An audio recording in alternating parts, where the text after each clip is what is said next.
Assalamualaikum warahmatullahi wabarakatuh. Sahabat beriman, sejauh pengetahuan kita, Dajjal adalah makhluk perusak yang digambarkan oleh Nabi sebagai pemimpin orang-orang kafir, di mana kemunculannya menjadi salah satu tanda akan datangnya akhir zaman. Tapi tahukah kalian, rupanya Dajjal sudah ada sejak zaman Nabi Muhammad dan Rasulullah beserta sahabat Umar bin Khattab pernah bertemu dengannya. Hanya saja, Dajjal yang dijumpai Rasulullah konon pada akhirnya memeluk Islam.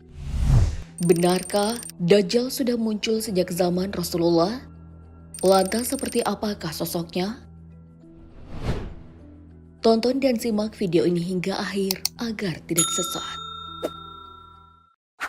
Sebagai orang beriman, tentu kita sangat meyakini bahwasanya Dajjal adalah sosok makhluk yang bakal muncul sebelum akhir zaman. Dengan kata lain, tidak akan datang hari kiamat atau akhir zaman tanpa didahului kemunculan Dajjal.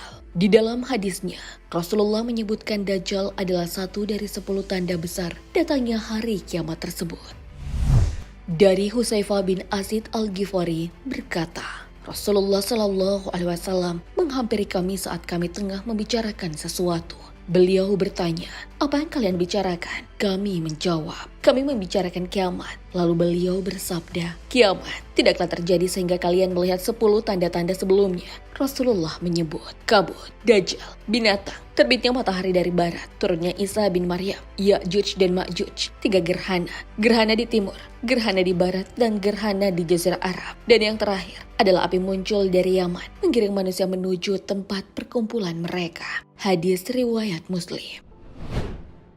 Dajjal sendiri digambarkan oleh Nabi sebagai makhluk jahat yang akan menyebarkan fitnah di mana-mana. Bahkan fitnah Dajjal disebut menjadi ujian terbesar bagi kaum beriman di muka bumi sejak Allah menciptakan Adam.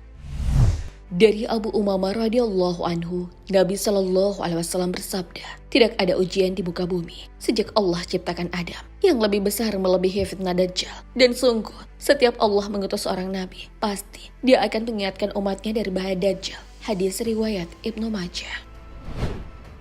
Dengan fitnah tersebut, Dajjal akan berupaya menyesatkan manusia agar menyimpang dari keimanannya kepada Allah Subhanahu wa Ta'ala. Dajjal juga akan memainkan tipu daya syaitan agar orang-orang beriman benar-benar yakin dan mau mengakuinya sebagai Tuhan. Adapun soal ciri-ciri Dajjal, utamanya ciri fisik, Dajjal digambarkan sebagai sosok yang berpostur agak pendek, berambut ikal, hingga matanya buta sebelah. Dari Ubadah bin As-Samit radhiyallahu anhu, Nabi Shallallahu Alaihi Wasallam bersabda, sesungguhnya Dajjal adalah orang yang agak pendek, jalannya tidak normal, rambut ikal, buta sebelah, matanya terhapus, tidak timbul dan tidak masuk ke dalam. Hadis riwayat Ahmad dan Abu Dawud. Di samping itu, yang paling mencolok kata Nabi di antara kedua matanya terdapat tulisan kata kafir.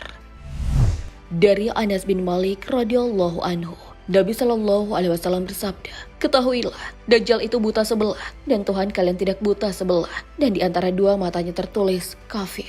Hadis riwayat Bukhari.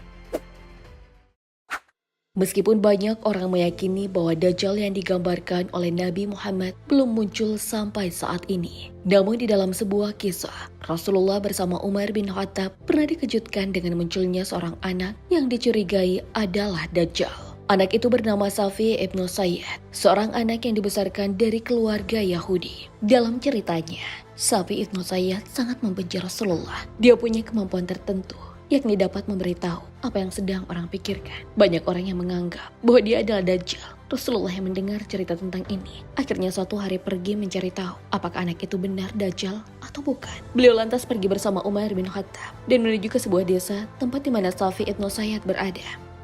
Sesampainya di sana, Rasulullah sedang mendapati Safi ibnu Sayyad sedang duduk dan bermain-main dengan sesuatu.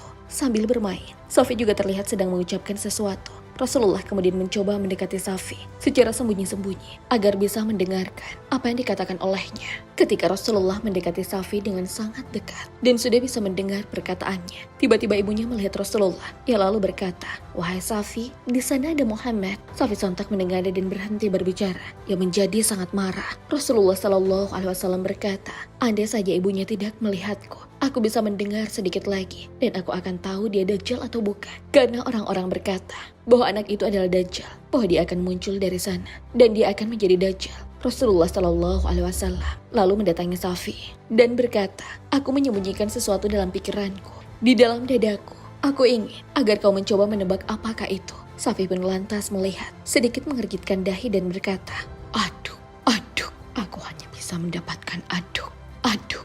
Rasulullah Shallallahu Alaihi Wasallam bersabda, semoga kekuatanmu tidak bisa melebihi itu. Rasulullah Shallallahu Alaihi Wasallam pun berkata lagi padanya, apakah kau percaya bahwa aku ini utusan Tuhan? Safi berkata, hanya jika kau percaya bahwa akulah utusan Tuhan. Dia berlaku agak sombong dengan berkata, akulah yang utusan Tuhan. Rasulullah Shallallahu Alaihi Wasallam kemudian berdiri dan pergi. Setelah itu, Umar bin Khattab kemudian bertanya, apa artinya aduk? Kata apakah yang kau sembunyikan dalam dirimu ya Rasul? Rasulullah menjawab, aku menyembunyikan kata adukan. Adukan artinya asap atau kabut, dan Safi menebak separuh darinya.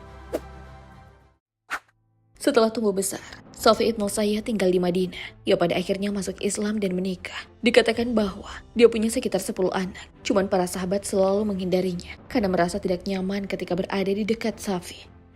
Suatu hari, para sahabat melakukan perjalanan pulang dari berhaji. Dalam perjalanan seorang sahabat bernama Abu Sa'id Al-Khudri duduk di bawah sebuah bayangan dari sebuah pohon. Kemudian Safi ibn Sayyad datang dengan membawa barangnya. Duduk di samping sahabat tersebut, Abu Sa'id sontak merasa tidak nyaman di dekatnya lalu berkata, ada banyak tempat berteduh di sini. Kau bisa duduk di tempat lain. Mendengar perkataan tersebut, Safi lalu menangis. Karena heran, sahabat itu bertanya, kenapa kau menangis? Safi menjawab, ini karena orang-orang berkata bahwa aku adalah Dajjal dan lain-lain. Safi lantas menatap sahabat dari kaum Ansyar ini dan berkata, kau harus tahu bahwa sesungguhnya kau sangat berpengetahuan luas. Kau harus tahu bahwa Dajjal bukanlah muslim sementara aku seorang muslim. Dia tidak menikah tapi aku menikah. Dia tidak dapat punya anak tapi aku punya anak. Dan dia tidak bisa memasuki Mekah atau Madinah tapi aku di sini. Abu Sa'id kemudian berkata, demi Allah kau benar. Argumenmu benar juga. Al-Safi ibn Sayyad berkata lagi, tapi kau tahu nama itu cukup bagus. Dajjal nama yang keren karena dia punya kekuatan. Aku tidak keberatan jika aku benar-benar Dajjal. Lalu sahabat itu berdiri dan berkata, tolong menjauhlah dariku. Kemudian dia menjauhi Safi. Melihat reaksi Abu Sa'id, Safi lalu tertawa-tawa. Setelah wafatnya Rasulullah Shallallahu Alaihi Wasallam, ada sebuah peperangan besar yang terjadi dengan Musailamah Al-Kadzdzab, di mana ratusan penghafal Al-Quran mati terbunuh. Saat itu Safi ibn Sayyad ikut berperang bersama kaum muslimin. Namun saat dia dicari, ia tidak ditemukan antara pasukan yang sudah mati atau yang masih hidup. Setelah perang itu, dia menghilang bagai ditelan bumi. Entah bagaimana nasib Safi ibn Sayyad. Yang pasti, dalam sebuah riwayat dikatakan, Umar ibn Al-Khattab radhiyallahu anhu pernah berkata, aku sering berkata di hadapan Rasulullah Shallallahu Alaihi Wasallam, demi Allah, dia adalah Dajjal. Dan beliau tidak menyangkal perkataanku dan tidak membenarkannya. Beliau diam saja.